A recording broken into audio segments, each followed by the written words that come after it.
Hi, I'm Crystal with Azalea's Garden. For today's video, I wanted to share with you all of the things that I would plant if I was starting a garden from scratch or if I was a beginner gardener. So I know that when you get started gardening, it can be very overwhelming very quickly because there's a lot of wonderful things that you want to grow. Okay, so I had some technical difficulties when I first started this video, but what I was saying is that it can be very overwhelming when you're first starting out and you want to plant a lot of different things, but you either just don't know how, if you should, or you're just nervous about getting it going. So in this video, I hope to inspire you and just give you that little nudge that you need to get that garden going. So in this list, I have 10 different flowers and vegetables that I think that you should grow when you're first starting out. The first one is zinnias. They are so easy to grow. They're so satisfying. You can really get them started basically as soon as you see your first flush of spring, and you can continue to plant those seeds every few weeks all the way throughout your entire growing season. They're very satisfying. They come in an array of colors and heights and looks. Zinnias are my number one. The next one is marigolds. Marigolds are another one that are very easy to start from seed, and they're also very accessible at your big box stores, so you can buy a ton of them for a very low amount of money. And they will continue to flush blooms all throughout the season, even to your first frost, which is awesome. The next one is tomatoes. Now, tomatoes can be difficult, I think, for beginners if you don't know what you're doing. If it's the first time you're planting a tomato and you want tomatoes in your garden, because who doesn't want tomatoes in their garden? But my recommendation is to start off with either cherry tomato or a pole type of tomato. I don't think that starting off with a beefsteak tomato, so those giant ones, is a good idea. They take a while to get started, and if you are not watering them properly or giving them the correct amount of sun, they can easily start to get root rot, and it's just very disappointing because you don't really know what's happening when you're first starting out. So personally, I recommend doing an indeterminate tomato, which means it's going to keep growing throughout the entire season, and just do something that is a smaller thing like a San Marzano or something just smaller. Number 4 is small peppers. And I say small peppers because I think in my experience that large bell pepper types can be a little bit more difficult to grow, again, if you don't know the correct amount of sunlight to give them or the amount of water. It can be very sporadic and they can take such a long time to grow that it could just be very discouraging, especially if you end up only getting 1 or 2 bell peppers on your plant for that season. So for that reason, I definitely recommend growing things like Tabasco, jalapenos, serranos. Those are all, in my opinion, completely edible, and you can use all of those in different types of recipes, or you can use them for canning. Number 5 is green onions. Who doesn't love green onions? I feel like we have green onion in every single type of dish there is on the planet. I love to grow these from the starts from the store. So I get just one and it will take over an entire area. It will just continue to seed itself. So it's just a great one to start with. Immediate satisfaction. Plant it in your garden and give it a couple weeks and start pulling 1 or 2 here and there. Let them go to seed and then let them just drop their seeds wherever. Give them a little bit more fertilizer and soil and they will just continue to go. Number 6 is basil. Basil is awesome. I love it as a cut flower and for cooking. So I usually let it flower and it creates these beautiful long stems with tiny little flowers that the bees absolutely love. And it will also seed itself right where you planted it. Just let it go and it'll keep giving all the way through your first frost. Basil is very easy to grow from seed, or if you want to get different varieties from your big box store to have some immediate satisfaction. Number 7 is cucumbers. So cucumbers should be like the first thing that you grow right next to your zinnias because they're just that easy.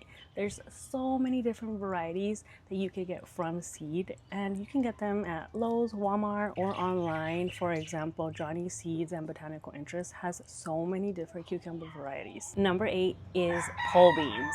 This is any kind of bean really that you want to grow, probably with the exception of edamame, only because it is very sensitive. However, it is very easy to grow. Just make sure you plant it in the earlier part of spring because it will completely bolt once that peak heat secret. Once that peak heat hits, pole beans come up so quickly. I've been able to easily just let them dry on the plant, harvest them, and then pop them right back in the soil, and they just pop out immediately, all within like a 2-week span. Number 9 is radishes.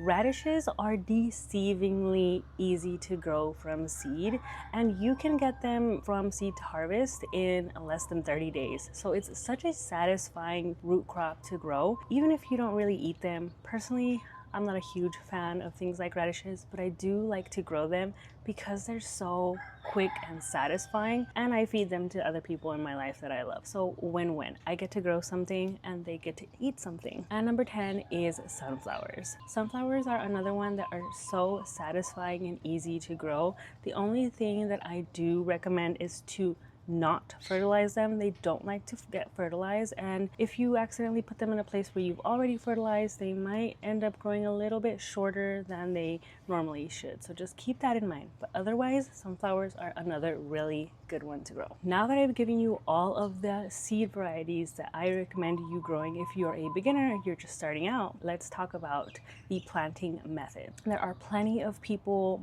I would say 98% of people can plant in the ground, but what if you are in a place like me that I can only plant above ground? That is a rule that they have here where we currently live. So I have everything in raised beds. These are Vigo garden beds that I've put together myself, and I'll talk about them in a different video. I've had them here for 2 growing seasons now, I think, and I absolutely love them. So they will be coming with me to Texas in a few months when we move. That'll be in a video where I'll be tearing them apart and whatnot. But let's talk about the square foot gardening method. When I first started gardening, I started with this method. It was a very easy step-by-step plan for me to follow because I didn't really know much other than all of the gardening videos that I had consumed, which was a lot, but actually getting my hands in the ground was a little bit scary. So the square foot method really helped me. If you don't know, this is the method I believe created by Mal Bartholomew, and he wrote a very successful book about it. I actually have this book, bought it for myself, and used it as a good guide. When I started out, I had some cedar raised beds, and I used a nail and twine to measure it out. So for the sake of this video, I'm going to show you how I would do it now.